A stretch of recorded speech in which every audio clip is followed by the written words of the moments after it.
कि प्रधानमंत्री जन आरोग्य योजना में लगभग 1960 सर्जिकल इंटरवेंशंस की हमने स्कोप दी है। उस 1960 में 219 packages are only related to cancer.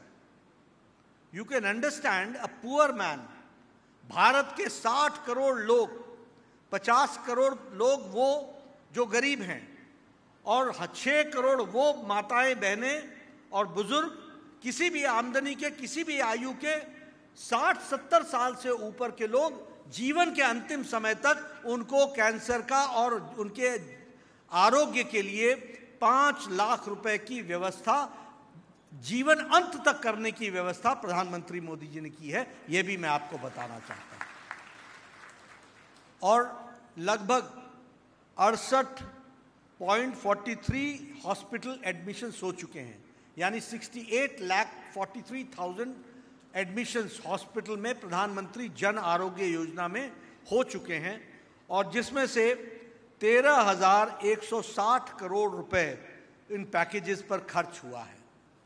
आप समझिए, मैं इसलिए आपसे ये शेयर कर रहा हूं क्योंकि आप लोग तो ऑपरेशन थिएटर्स में बिजी रहते हैं, आप लोग तो पेशेंट्स को देखने में बिजी रहते हैं, आप लोग तो आउटडोर और आईपीडी में बिजी रहते हैं, लेकिन आपको यह ध्यान में रहना चाहिए कि आपके पीठ को सहारा देने वाला मोदी जी की सरकार और देवेंद्र जी की सरकार हर समय तैयार है। इस बात को हमको समझना चाहिए। How policy makers makes a difference, this we have to understand. How a time was there when we were status quoist, बीमारी भी चल रही है, हम भी चल रहे हैं, सरकार भी चल रही है। अब ऐसा नहीं है, अब सरकार चल रही है, आप काम कर रहे हैं, बीमारी को लगाम लगाया जा रहा है। इस बात की हमने प्रयास किया। अभी एक लैंसेट की रिपोर्ट आई है, आप मेडिकल फ्रेटर्निटी के लोग हैं, लैंसेट के बारे में कोई परिचय देने की जरूरत नहीं है, लेकिन लैंसेट ने यह कहा है कि बिकॉज ऑफ प्रधानमंत्री Jan Arogya Yojana 90% of the cancer patients are put under treatment within 30 days from the detection, यानी 30 दिन के अंदर उनका डिटेक्शन का प्रोसेस शुरू हो जाता है। ये पॉलिसी इंटरवेंशन नहीं है क्या? ये पॉलिसी इंटरवेंशन नहीं होता। मैंने देखा है, मैं लंबे समय तक आरोग्य से जुड़ा हूं। I became the health minister in 1998। I have seen people dying in their houses without treatment. भगवान को ऐसी मर्जी थी। क्यों? क्योंकि मकान बिक जाएगा, घर बिक जाएगा, जमीन बिक जाएगी। तो बुजुर्ग बोलता था, भाई खानदान क्यों बिकने दे रहे हो, मैं तो चला जाऊंगा।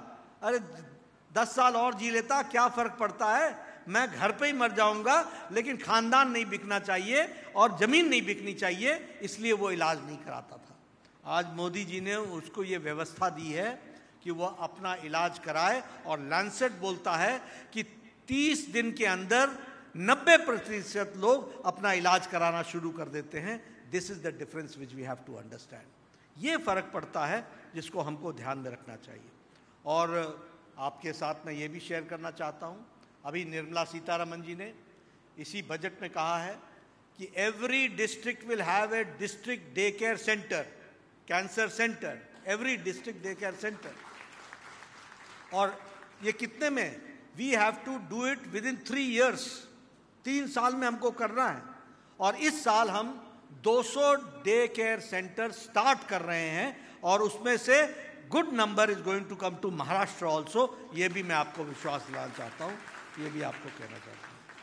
अभी हमारे कैंसर सेंटर की दृष्टि से संभाजी नगर में तो हम लोगों ने स्टेट कैंसर इंस्टीट्यूट खोला ही है, लेकिन अभी हम केटर करेंगे जो अभी केटर कर रहा है मराठवाड़ा वगैरह और इन सारे एरियाज को। अभी 2012 से 2024 तक में लगभग यहाँ 3,90,000 लोगों की ओपीडी हो चुकी है, और उसी तरीके से आईपीडी हमारी 153 हो गई है। कोबाल्ट थेरेपी 4,362 हो चुका है। मेजर सर्जरीज 10,000 प्लस हो चुका है। माइनर सर्जरीज 9,000 हो चुकी है और डे केयर सेंटर में 1 लाख लोगों को अभी तक जोड़ लिया गया है। इस तरीके से इस काम को आगे बढ़ाया जा रहा है। मैं आप लोगों के साथ यह भी शेयर करना चाहता हूं कि मेडिकल एजुकेशन के लिए हमारे मुशर्रफ साहब यहाँ बैठे हैं, उनको मैं बताना चाहता हूं कि अभी अभी हम लोगों ने 2 मेडिकल कॉलेजेस के साथ हमने नर्सिंग कॉलेजेस को भी हमने आगे बढ़ाया है और हमारा लक्ष्य है कि 100 मेडिकल कॉलेजेस के साथ 100 को लोकेशन में नर्सिंग कॉलेजेस खोले जाएंगे टू मेक देम बेटर। और इसी में अभी गोंदिया में 195 करोड़ के साथ इस कॉलेज को स्थापित करने का है और उसी तरीके से नंदुबार में भी 325 करोड़ का इस काम को आगे बढ़ाने के लिए हम लोगों ने आगे बढ़ाया है। अभी देवेंद्र जी ने बताया कि 10 नए मेडिकल कॉलेज खोले गए हैं। मैं उसमें जोड़ देता हूं 11 नए मेडिकल कॉलेज हमने दिए हैं, एक और आपको मेडिकल कॉलेज दिया है और आपकी 700 MBBS सीट्स बढ़ी हैं, यह भी हमको ध्यान में रखना चाहिए। मैं इस बात को भी आपको बताना चाहता हूं कि नेशनल हेल्थ मिशन में इस साल हमने आपको 19,000 करोड़ रिलीज़ किया है और हमारी कोशिश है 2014-15 से 2025 तक 19,000 करोड़ हैव बीन रिलीज्ड। और उसी तरीके से प्रधानमंत्री Ayushman Bharat health infrastructure mission में 118 करोड़ रुपए रिलीज़ किए गए हैं और एमरजेंसी कोविड रिस्पांस में 2,068 करोड़ रुपए रिलीज़ किए गए हैं। 15th फाइनेंस कमीशन में 7,000 crore rupees have been released. ये मैं आपके सामने इसलिए बोल रहा हूँ कि कई बार चर्चा होती रहती है हेल्थ फ्रेटर्निटी में और हमारे पत्रकार बंधु भी कई बार कह देते हैं हेल्थ पर budget per capita budget. Remember, this is Modi's government, budget is not the problem. आप खर्च करने वाले बनिए, खर्च करने की कैपेसिटी बढ़ाइए। हम खर्च को पूरा करने वाले हैं, मोदी जी की सरकार है, पूरा करेगी, ये आपको विश्वास दिलाता है। इसलिए ये कभी भी आप माइंड में मत रखिए। आप देखिए, और मैं कहने के लिए नहीं कह रहा हूं, इस शताब्दी के अंत तक एक all India institute of medical sciences था, 1 all India institute of medical sciences. जब मैं 80 के दशक में यूनिवर्सिटी स्टूडेंट था तो मैं डॉक्टर से पूछता था कि भाई तुम बाहर क्यों जा रहे हो, तो वो बोलता था यहां है ही कुछ नहीं, यहां हम करेंगे क्या, न आर्ट है, न फैसिलिटी है, न लैब है, न ऑपरेशन करने की फैसिलिटी है, तो हम करेंगे क्या, वो बोलता था। आज प्रधानमंत्री अटल बिहारी वाजपेयी जी ने इस शताब्दी के शुरुआत में 6 all India institute of medical sciences खोले और प्रधानमंत्री मोदी जी ने 16 नए all India institute of medical sciences खोले। आज भारत में 22 all India institute of medical sciences हैं और every all India institute of medical sciences is having a state of the art high and oncology department. Every all India institute of medical sciences is having the same way nephrology, urology, all departments, surgery, general surgery, हर एक department high and हम लोगों ने बनाया है और प्रधानमंत्री जी ने किया। इसलिए और स्टेट ऑफ द आर्ट है, मॉड्यूलर ऑपरेशन थिएटर्स हैं, operation theatre to the classroom, through the camera the patient the students can learn in their large screens in their classrooms. आप लोग तो किस तरीके से आप लोगों को पढ़ने को मौका मिला होगा, मैं उसको भी इमेजिन कर सकता था। एक कैडिवर पर 20-20, 30-30 स्टूडेंट लगे रहते थे, वो भी मैंने देखा है, मैं वो भी जानता हूँ। मैं डॉक्टर नहीं हूँ, लेकिन मैं मेडिकल फ्रेटर्निटी से बहुत जुड़ा हुआ हूँ। मेरे परिवार में मुझे छोड़कर सब डॉक्टर ही हैं, इसलिए मैं जानता हूँ। तो वो भी समय था, लेकिन आज आप देखिए हाई क्वालिटी का। कभी हम 340 प्लस मेडिकल कॉलेज थे, आज हम 780 मेडिकल कॉलेजेस हैं। आपके यहाँ 700 मेडिकल सीट्स का एनहांसमेंट हुआ है और इसी तरीके से अभी हम लोगों ने 6 नए कॉलेजेस और भी दिए हैं, मुंबई, नागपुर वगैरह सारे के सारे। तो आपके सामने मैं सिर्फ एक ही बात कहना चाहता हूं और हमारे मुख्यमंत्री जी को मैं विश्वास दिलाना चाहता हूं, मुशर्रफ साहब को मैं विश्वास दिलाना चाहता हूं कि मेडिकल एजुकेशन का सवाल हो चाहे और कोई भी फील्ड हो, पैसे की कमी नहीं रहेगी। आप काम करने वाले बनिए, आप प्रोजेक्ट्स दीजिए, वो सारे प्रोजेक्ट्स पूरे होंगे। कैलाश शर्मा जी हैं, मैं उनको बधाई देना चाहता हूं।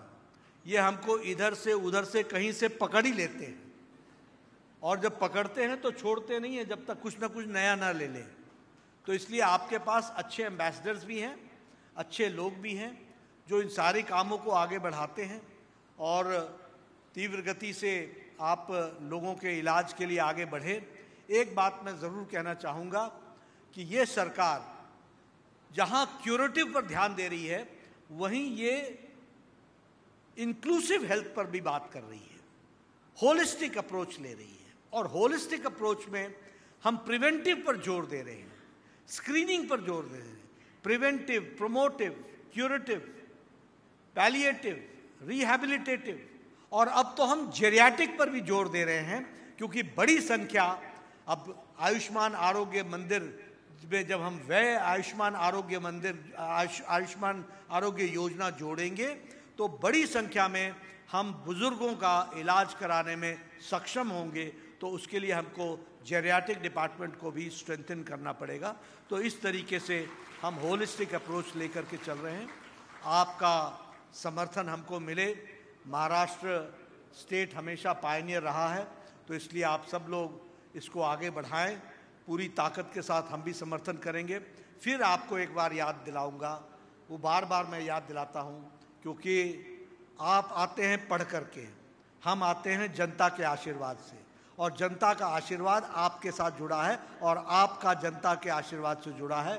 पॉलिसी मेकर्स के बारे में हमेशा राइट सिलेक्शन कीजिए। You will get the right answer.